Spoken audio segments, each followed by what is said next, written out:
कि हमने तहसील बना दी। और मेरी जान, तहसील इसने बन जाना था, सारी तहसीलें तुम ही ने बनाई हैं। मेरी जान, तुमने गैस लगवा दी और पूरे पाकिस्तान में तुमने गैस लगवाई, मिनिस्टर जो तुम थे मैंने लगवानी थी। तो बहुत सारे लोग और भी एविएशन की कहानियाँ सुनाते हैं और तिजोरियाँ अपनी भरते हैं। मैंने पब्लिक सेक्रेटरीट पाकिस्तान मुस्लिम लीग नून का बनाया, जो पहले इस हल्के में पिछले 32 सालों से नहीं था। एक सिंगल रीज़न नहीं है कि हमें टिकट ना दिया जाए। हमारी बदकिस्मती थी कि इनमें कोई बंदा भी ऐसा वीएन रखने वाला नहीं था। आपके आगे नॉमिनेशन पेपर्स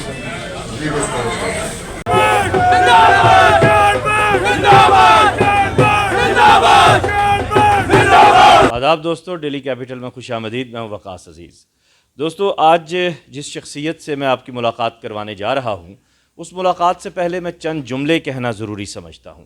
ये शहर है टेक्सला और इसकी तारीख़ और तहज़ीब और तमद्दुन एक अलग रिवायत है। आज जदीद पाकिस्तान में ये इकॉनमी के लिए इंतहाई अहम एक मरकज़ बन चुका है। सी पैक के हवाले से देखें, उसके अलावा दीगर हमारी जो सनतें हैं वो अपनी जगह। ऐसे में ज़ीशान भट्ट साहब, PP 12, पाकिस्तान मुस्लिम लीग नून, एक ऐसा चेहरा पाकिस्तान मुस्लिम लीग नून की जानिब से सामने आया जो इस इलाके की हर गली मोहल्ले, बुज़ुर्ग, बच्चे के तमाम इश्यूज़ को, उनकी खुशी गमी को ना सिर्फ समझता है बल्कि प्रॉपर एक विजन रखता है। ये एक ऐसा चेहरा है जो पॉजिटिव पाकिस्तान का चेहरा है। ये एक ऐसा चेहरा है जो पाकिस्तान के नौजवान का चेहरा है। और मैं ये समझता हूँ भट्ट साहब, आपको इन अल्फाज के साथ अपनी इस नशिस्त में खुशामदीद कहूँगा कि ज़ीशान भट्ट एक ऐसा चेहरा है जो कायद-ए-आज़म और अल्लामा इकबाल के पाकिस्तान का चेहरा है।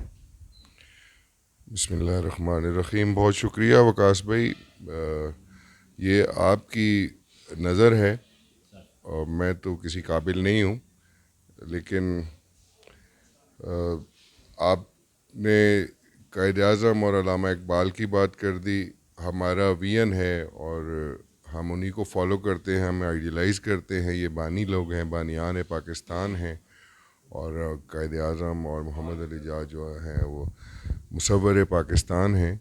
तो हमारी तो तरबियत पहले दिन से यही है कि हमने इन्हीं को फॉलो करना है और अल्लाह ताला का फ़ज़ल है और उसके बाद भी अल्लाह ताला का फ़ज़ल है। और मैं कहता हूँ कि उसके बाद भी अल्लाह ताला का फ़ज़ल है कि मैं समझता हूँ कि इंसान की शख्सियत का खासा जो है वो सिर्फ़ मुस्बत सोच है। अगर इंसान को मुस्बत सोच अल्लाह ताला ने अता कर दी है तो मैं समझता हूँ कि सब कुछ ही अता हो गया। अच्छा भट्ट साहब, पाकिस्तान मुस्लिम लीग नून और उनके कायद मियां मोहम्मद नवाज़ शरीफ साहब बड़ी भरपूर एंट्री पाकिस्तान की सियासत में, और फिर मुस्लिम लीग नून अब इस तासुर के साथ अवाम में आ रही है कि पाकिस्तान के माशी मसाइल का और आलमी मसाइल का जो हल है वो पाकिस्तान मुस्लिम लीग नून है। आप ने उस वक्त पार्टी का साथ दिया जब बाकी लोग मौजूद नहीं थे। आज आप ने जो अपने कागजात नामजदगी जमा करवाए, नाजरीन वो आप इस वक्त स्क्रीन पे देख रहे हैं, फुटेज, ये वीडियो आप देख रहे हैं।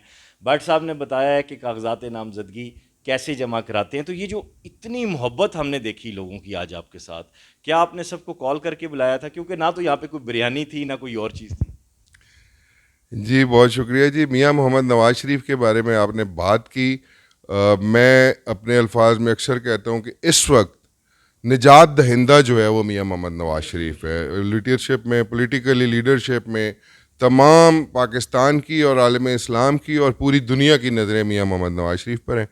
बाकी ये आप लोग आए, मैंने जिक्र किया कि इसमें कोई कंपेन नहीं थी, चूँकि ये एक प्रोसेस है, ड्यू प्रोसेस है। डिक्लेयर्ड था ECP की तरफ से कि आपने नॉमिनेशन पेपर फाइल करने हैं, वो डेट्स भी थी। तो बहुत सारे लोगों ने मुझे पूछा जी कब जाना है, कब जाना है। तो मैंने उनको अपना स्केजुअल बताया कि हमने 22 को जाना है। और फिर मेरे बहुत चाहने वालों ने फेसबुक पे, सोशल मीडिया पे, इंस्टा पे और ट्विटर पे सब की एक बहुत बड़ी तादाद थी। वो जो कहते हैं ना तहरीक इंसाफ नौजवानों की जमात है, मुझे तो आज ऐसे लगा जैसे वो भट्ट साहब और मुस्लिम लीग नून की जमात है। नहीं जी, नौजवान हमारा खासा है और मैं अक्सर मुझे मेरे नौजवान मना करते हैं, मैं अपने एड्रेस में उनको कॉल करता हूँ जब बुज़ुर्गों, भाइयों, दोस्तों, बहनों को। और साथ में मैं कहता हूँ कि मेरे मुल्क के मुस्तकबिल के दरख्शां सितारों मेरे जवानों। तो ये मेरे दरख्शां सितारे हैं जी, हमारा फ्यूचर है। तो मैं हर वक्त इनके साथ इंटरेक्ट रहता हूँ और इनके भी मसाइल होते हैं जो आम जो जनरेशन गैप की वजह से हमारे ज़्यादा सियासियों को समझ नहीं आते। तो मैं बहुत ज़्यादा जो है इनका शुक्रगुज़ार हूँ, और मैं अपने हलके की आवाम का आपके वसातत से शुक्रिया अदा करना चाहता हूँ। मैं फ़र्दन भी करूँगा, रोज़ाना के राब्ते हैं हमारा, हमें कोई ऐसा गैप नहीं है कि हमने ये वो लोग हैं जो हमेशा रोज़ाना के मेरे मिलने वाले लोग हैं। इसमें ऐसा कोई नहीं है कि हमने उनको स्पेशली कॉल करना है या उन लोगों ने आना है। ये अपनी मोहब्बत से बहुत सारे लोग, इससे बहुत ज़्यादा कई गुना बड़े लोग आ सकते थे अगर हम उनको कॉल करके बुलाते। अच्छा, ज़ीशान भट्ट काउंसलर, फिर चेयरमैन, डिप्टी चेयरमैन तक, नायब चेयरमैन तक आप आए, फिर एक्टिंग चेयरमैन भी रहे। इस दौरान आपने शहर में जिस तरह काम किया वो भी सबके सामने, और एक ऐसा शहर जो मौरूसी सियासत के हवाले से जाना जाता है। आज भी हमने देखा कि चौधरी निसार अली ख़ान या सरवर ख़ान साहब के जो साहिबजादगान आए हैं वो सर झुका के आराम से आए, उन्होंने अपने कागजात जमा कराए, चले गए। ऐसे शहर में एक बिल्कुल ग्रास रूट लेवल से आने वाले बंदे को क्या आप समझते हैं कि मुस्लिम लीग नून टिकट देगी इंशाअल्लाह ताला और कामयाबी मुकद्दर है? बिल्कुल जी। मैं तो ये आपकी सवाल लंबा है, और बाकी तो आपके एनालिसिस हो गए। और टिकट की जहाँ तक बात है, तो मैं ये कहता हूँ कि एक सिंगल रीज़न नहीं है कि हमें टिकट ना दिया जाए। और मेरे जितने भी बाकी दोस्त एप्लीकेंट्स जो हमारी हिस्सा हैं, हमारी पार्टी का, हमारी फैमिली का हिस्सा हैं, जितने भी मेरे अपोनेंट्स हैं जिन्होंने with in the party application दिए, एक सिंगल रीज़न नहीं है कि मुझे छोड़ के उनको टिकट दिया जाए लॉजिकली। तो बाकी पार्टी की चीज़ है, पार्टी अगर देती है तो कोई बात नहीं, वो उसके बाद की कोई बात है, सिनेरियो है। हमें पूरा यकीन है, और पूरे यकीन से, पूरे एतमाद से हम ये काम कर रहे हैं। और ये नहीं है कि हम जो है वो इलेक्शन का नकारा बजा है तो इलेक्शन में आए हैं, ऐसा नहीं है। इलेक्शन से पहले जब हमने इलेक्शन 2018 में लड़ा, और उसके बाद हम एक दिन भी ये नहीं हुआ कि हम हल्के को छोड़ गए, हम उसके बाद हार गए। हमें तो पता था, यकीनी था, लेकिन ये था कि हमने कैंपेन अपनी भरपूर की, पूरे हौसले से की, पूरे लोगों को साथ लेके चले। जब आपके वोटर सपोर्टर्स लोग होते हैं वो बहुत ज़्यादा हर्ट होते हैं। हम हारने के बाद लोगों के दरमियान बैठे, उनको दावा किया, उनको समझाया, उनको दिलासा दिया, ख़ुद भी अपना गम बांटा। जाहिर है एक हार के बाद थोड़ा बहुत आपको ज़रूर होता है, लेकिन चूँकि मैं वसी तर मफाद में सोचता हूँ और बादी नज़र में देखता हूँ कि आगे क्या हो रहा है, फिर उसके फ़ौरन बाद मैंने ये जगह सेलेक्ट की, और यहाँ पे मैंने पब्लिक सेक्रेटरीट पाकिस्तान मुस्लिम लीग नून का बनाया, जो पहले इस हल्के में पिछले 32 सालों से नहीं था। और मैंने लोगों के साथ राब्ते में रहा। उसके बाद मुसलसल जो है मेहनत की। फिर अल्हम्दुलिल्लाह जो लोग उस वक्त धोखे में आ गए, पार्टी के साथ वायलेट कर गए, वो सारे लोग वापस पार्टी में आए।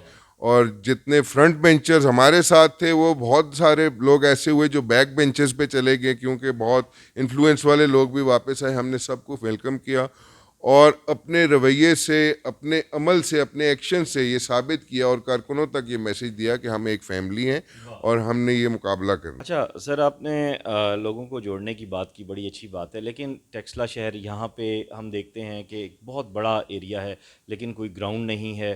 फिर अगर हम हायर एजुकेशन लेवल को देखें तो उस सतह पे भी कोई हमें अवामी रिलीफ की कोई चीज़ नज़र नहीं आती। फिर आप टेक्सला चौक में देखें, कंटोनमेंट के बहुत ज़्यादा जो है वो इश्यूज़ हैं, ट्रैफिक की ब्लॉकिंग, दीगर आपको हर चीज़ का इल्म है। तो ऐसे में दो बड़े वुज़रा रहे हैं यहाँ से, दो बड़े ख़ानदानों ने हुकूमत की है इस शहर पे। ये मसाइल मतलब आप एक अवामी नुमाइंदे के तौर पे, एक अवामी लीडर के तौर पर क्यों नहीं हल हो सकते? वकास भाई, अफसोस के बगैर हम कुछ भी नहीं कर सकते कि इन लोगों का, जिनकी बात आपने की, आई एम सॉरी टू से कि हमारी बदकिस्मती थी कि इनमें कोई बंदा भी ऐसा विजन रखने वाला नहीं था, ऐसा दर्द रखने वाला नहीं था कि जिसने अवाम का और हमारे आने वाली नस्लों का तहफ़्फ़ुज़ किया हो, या हमारी अप्रोच में मिन हैसुल इलाका, मिन हैसुल कौम कोई तरक्की दिलवाई हो। बस वही म्यूनसिपल सर्विसेज हमें प्रोवाइड करके और एक ही एजेंडे पे चलते रहे और अपने अपने धड़े कायम करते रहे, और इस तरह के मामलात थे। इलाके के बारे में ये बदकिस्मती रही है। आपने ग्राउंड की बात की, मैंने बहुत ज़्यादा वर्क किया है इस पे, चूँकि मैं लोकल काउंसिल से, ग्रास रूट लेवल से आया, और मैं फ़ील करता था कि मेरी जनरेशन जो है वो फिज़िकली गेम्स में नहीं है, तो बिल्कुल कोई मेंटल हेल्थ का कोई यहाँ काम नहीं हो रहा। तो मैंने उसके लिए कोशिश की, तो इंसान मौजूद वसाइल और मौजूद इख्तियार में काम करता है। यहाँ पे आपने आए हैं तो आप देखेंगे कि हमारा जोग्राफिकली जो है, जोग्राफियाई हिसाब से हमारा शहर जो है वो दोनों तरफ कैंट्स और रेलवे में घिरा पड़ा है, तीनों तरफ से। तो यहाँ पे ऐसी कोई स्पेस नहीं बनती। फिर उसके बाद आर्कियोलॉजी का डिपार्टमेंट है जहाँ स्पेस थी, तो वहाँ पे भी ये इशू हुआ। कुछ कोशिश की भी गई, लेकिन वो ऐसी मुस्तकिल बुनियादों पे नहीं था कि वो कायम हो सके। इंक्रोच किया गया आर्कियोलॉजी को, फिर उन्होंने वापस ले लिया, तो बहुत ज़्यादा नुकसान हो गया।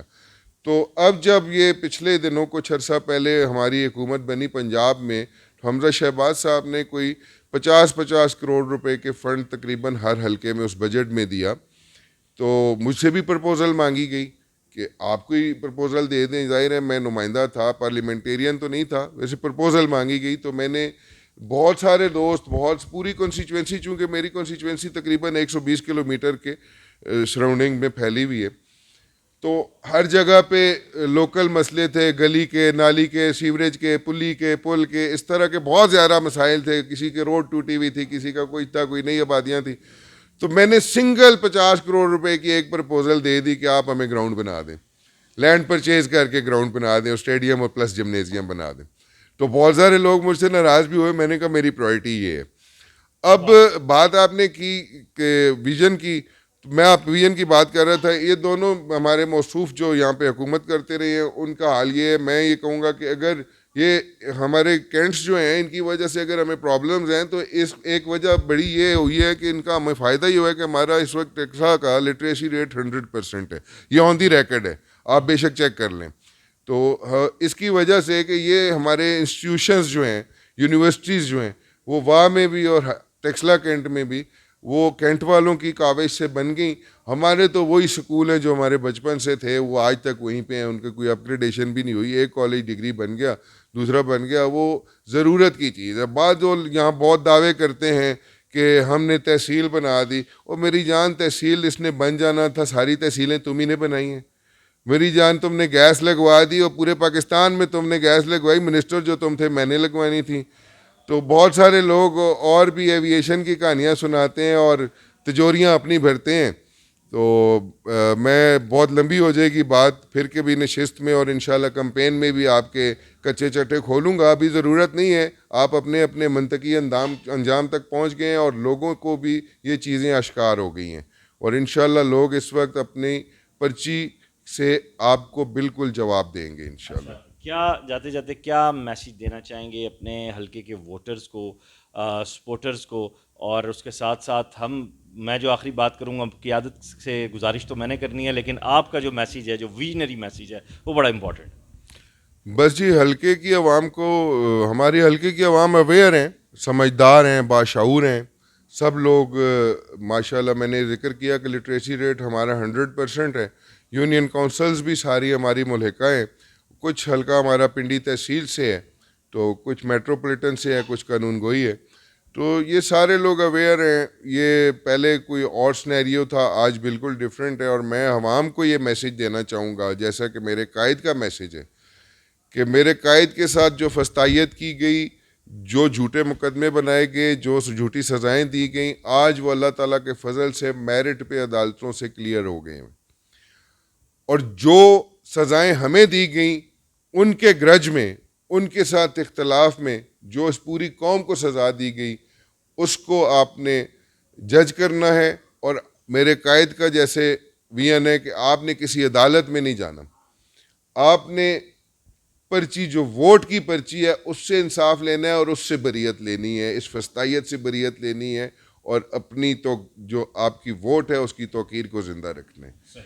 बहुत शुक्रिया आपका। और दोस्तों, फैज़ साहब ने ज़ीशान भाई ऐसे लोगों के लिए ही कहा था कि जो रुके तो कोहे गरां थे हम, जो चले तो जहाँ से गुज़र गए, रहे यार हमने कदम कदम तुझे यादगार बना दिया। तो मियाँ मोहम्मद नवाज़ शरीफ साहब, मरीम नवाज़ साहिबा, शहबाज शरीफ साहब, हमज़ा शहबाज साहब, ये जो आप बुनियादी तौर पर एक बात करते हैं कि मुस्लिम लीग नून एक अवामी जमात है, तो ये है अवाम का चेहरा, ये है अवाम की पहचान ज़ीशान भट्ट साहब। और अगर मुस्लिम लीग नून के प्लेटफॉर्म से इंशाअल्लाह भट्ट साहब असम्बली में आते हैं तो फिर अवामी बात होगी, अवाम के हुकूक़ की बात होगी और रोशन मुस्तकबिल और रोशन पाकिस्तान की बात होगी। अपना ख्याल रखिएगा, इस वीडियो लिंक को ज़्यादा से ज़्यादा शेयर कीजिएगा और पॉजिटिव पाकिस्तान के लिए काम कीजिएगा। खुदा हाफ़िज़।